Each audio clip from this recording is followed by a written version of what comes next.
Hey, bonjour à tous et à toutes et bienvenue sur ma chaîne.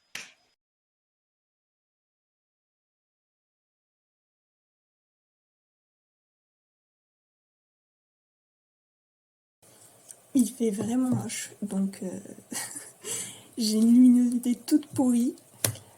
J'espère que ça va pas être trop dérangeant. Allez, c'est parti. On va parler du Pacte des maths de Neil Gaiman. Je trouve qu'esthétiquement parlant, c'est un très bel objet. J'ai beaucoup aimé la forme de ce livre, puisque on a donc des chapitres sans nom. Et parfois, on a des passages qui sont écrits différemment, une typologie un peu différente. Donc ça, c'est un peu le journal intime d'Emma. Et j'ai trouvé ça intéressant d'avoir justement différentes typographies, les messages aussi qui sont présentés comme des messages. Donc ça, c'est très intéressant. Je trouve que ça rend un peu plus vivant le livre. Ça, c'est pour l'aspect extérieur et forme. Je ne vous ai pas encore parlé de ce dont ça parlait. Je vais essayer de ne pas faire trop de spoil et je vais commencer par lire tous les indices qu'on peut trouver sur la couverture, sur les couvertures. Donc, elle est mourante, lui seul peut la sauver, mais à quel prix? Je pensais qu'en me lançant dans ce pacte, je risquais seulement ma vie, mais c'est ma raison qui est en train de s'envoler. Je l'ai embrassé, et ce n'est pas ce qui est le plus déraisonnable. Ce qu'il est, c'est que j'ai aimé ça. Et maintenant, le fond.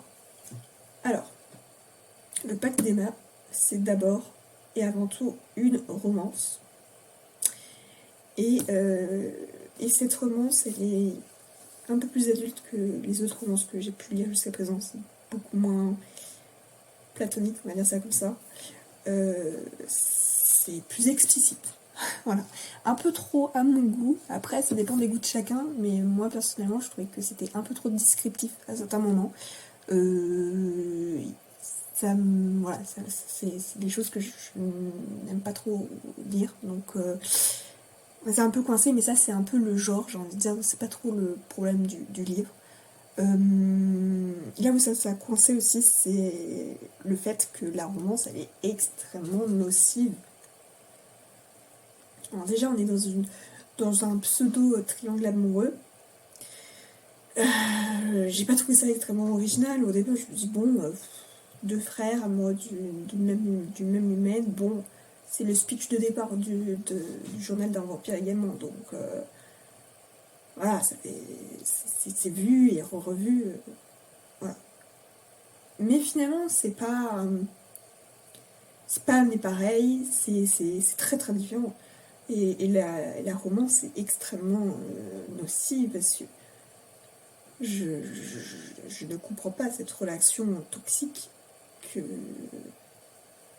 qui en plus semble être encouragée par les autres personnages.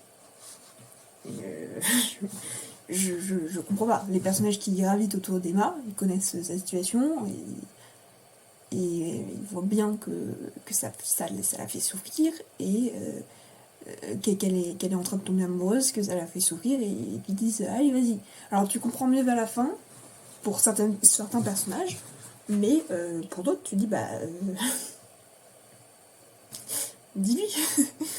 Je sais pas, mais voilà, il y a ce côté, il y a le côté premier amour, il y a le côté toxique qui peut s'expliquer parce que la personne n'est pas habituée. Mais voilà, la façon dont Emma est traitée par le personnage dont elle tombe amoureuse est horrible. Et tu comprends pas parce que d'un côté elle arrive à lui tenir tête et puis de l'autre côté elle finit dans ses bras et après ils se disputent et après il revient et après elle revient et tu te dis mais pourquoi pourquoi arrêtez.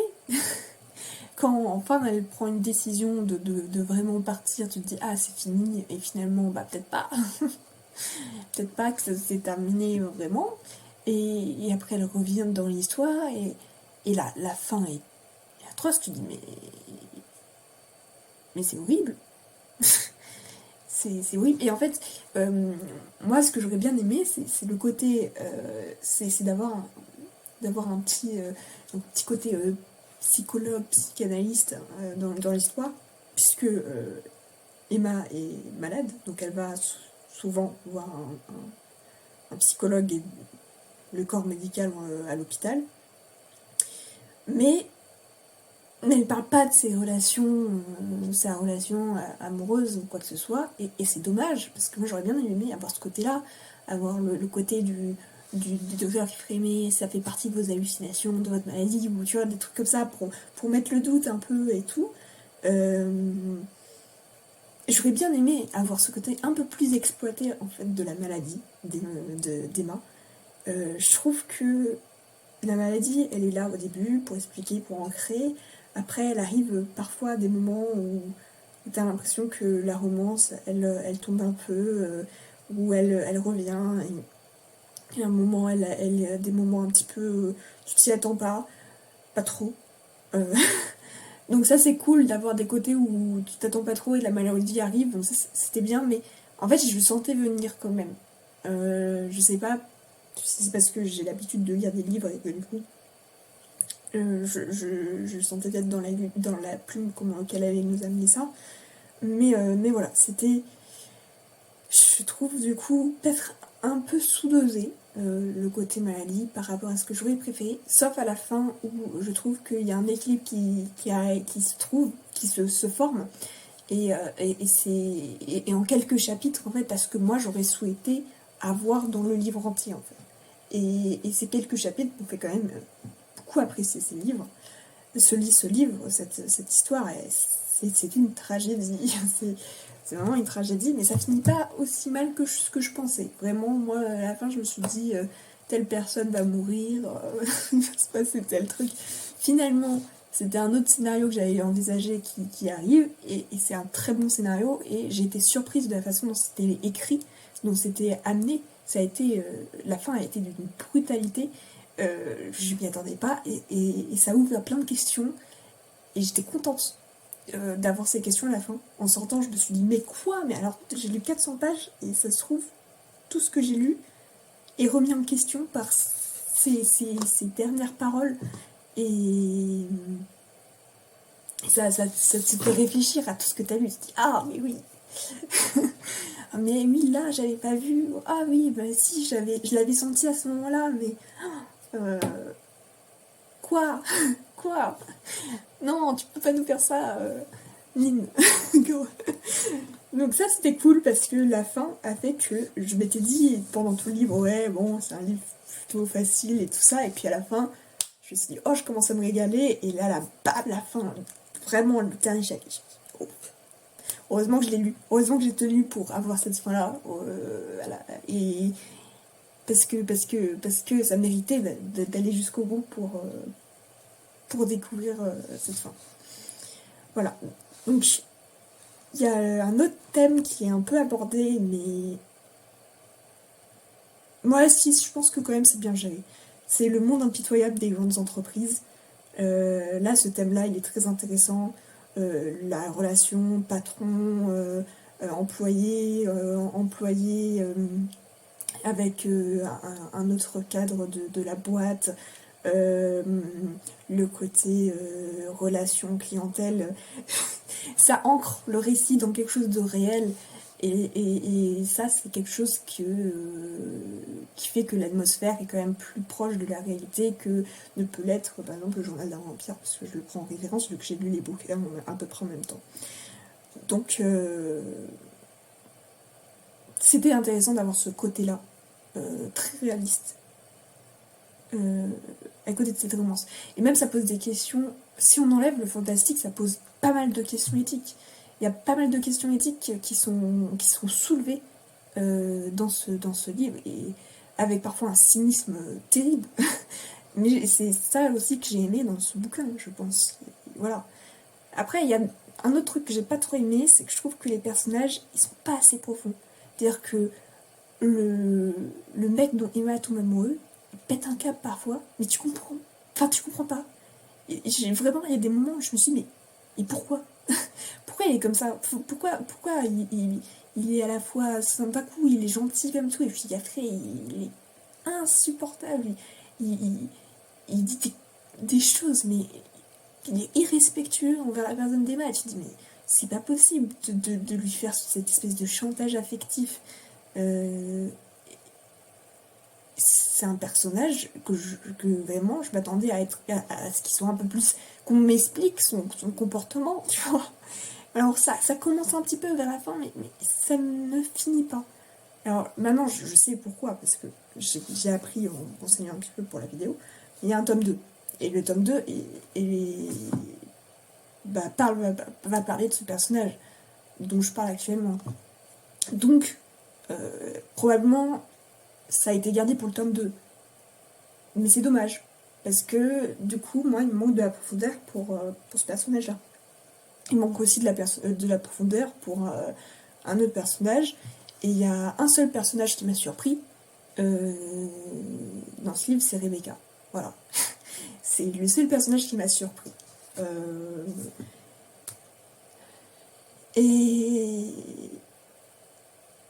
Et voilà, je pense que j'ai fait le tour de mon ressenti et tout.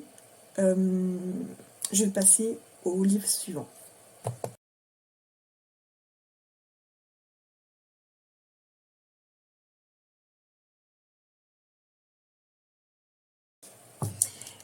Donc, pour ce livre-là, il va y avoir des spoils. Donc, ceux qui n'ont pas lu les Vampire Diaries et qui se sont arrêtés avant le 9, vous allez être spoilés. Ceux qui ont vu les films, c'est pas grave, vous n'allez pas être spoilés, parce que les personnages de Vampire Diaries, à part partager des noms en commun, n'ont absolument rien à voir avec le film. D'ailleurs, je compte faire une vidéo un peu de comparaison, même peut-être plusieurs vidéos de comparaison entre le film et la série. Ce sera spoilant, mais ça sera dans une autre vidéo. Concernant ce tome-là, je l'ai trouvé beaucoup plus riche et j'ai été finalement surprise, puisque je m'attendais à ce que ça devienne redondant, puisqu'ils vont chasser un ancien. C'est pas le premier ancien que toute la bande de Stéphane et Elena vont chasser les anciens. Donc je m'attendais à ce que ça finisse par être redondant, et au début j'ai trouvé ça un peu pas très original. Et puis finalement, quand on découvre un peu qui est l'ancien qui se cache et qui est presque inaccessible et inatteignable, là ça devient quelque chose de beaucoup plus trailer, de beaucoup plus angoissant, voilà. Et ce qui est aussi intéressant, c'est que la relation entre Stéphane et Elena va évoluer. C'est-à-dire que jusqu'à présent, dans les romances entre Stéphane et dans la romance entre Stéphane et Elena, il y avait toujours le frère aîné qui était présent, c'était Damon, et qui posait problème. Là, Damon n'est plus là, et pourtant la relation, c'est logique, c'est normal, c'est assez sain. Même dans une relation, il y a des hauts et des bas, et donc pour une fois, Stéphane et Elena ne peuvent pas avoir la même vision des choses, et ça me fait souffler, et ça fait du bien en fait de voir qu'il y a une évolution aussi des personnages. La Elena du premier tome n'existe plus du tout, quasiment. Enfin, il y a un trait de caractère qui subsiste chez elle, c'est son côté altruiste, qui était un peu caché dans le 1, mais qui était quand même présent. Et là, il est très très présent, et c'est d'ailleurs pour cette raison-là que il y a des frictions avec Stéphane. Stéphane est en fait quelqu'un d'extrêmement égoïste, et j'ai trouvé ça très bien de voir cette facette-là de lui. Et en fait, Stéphane, dans les livres, je m'en suis rendu compte là récemment en faisant la vidéo tout à l'heure, Stéphane, il n'a pas évolué beaucoup par rapport aux autres personnages. Ils ont presque tous évolué, mais Stéphane, lui, non, pas trop.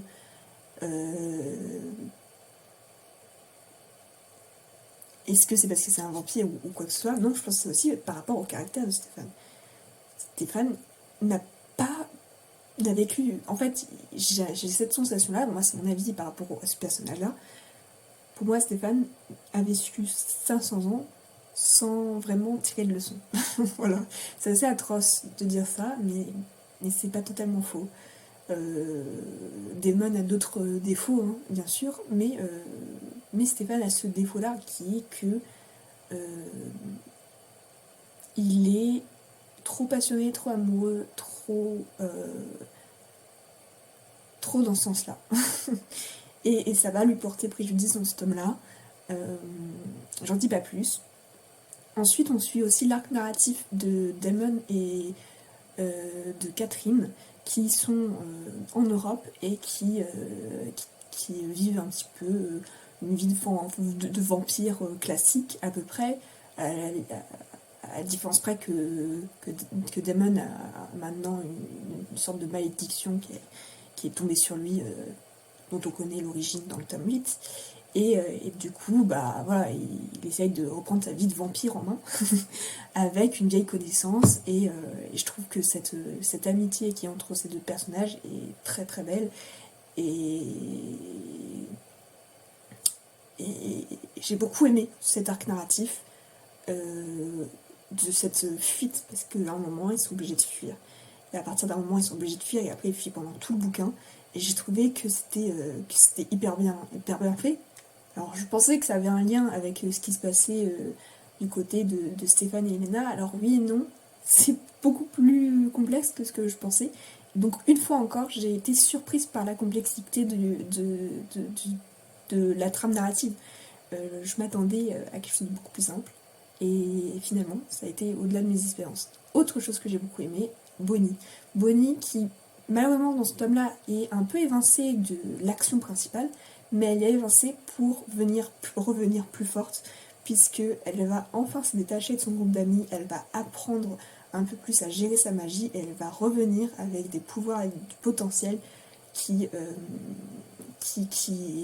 a le mérite d'amener quelque chose de lourd pour la suite. Voilà. Sans elle, la situation ne se serait pas démêlée, et j'aime beaucoup ce personnage, c'est un de mes personnages préférés de la saga, et donc bon, c'est un peu dommage qu'on l'ait un peu moins vue dans ce tome-là, mais les moments où on l'a vue, elle était bien, c'était cool, on était contente de la retrouver. Donc moi j'étais très positive sur ce livre. Alors après il y a eu quelques longueurs, il y a eu des moments où j'ai un peu décroché, mais globalement c'est un très bon tome et j'ai hâte de lire la suite.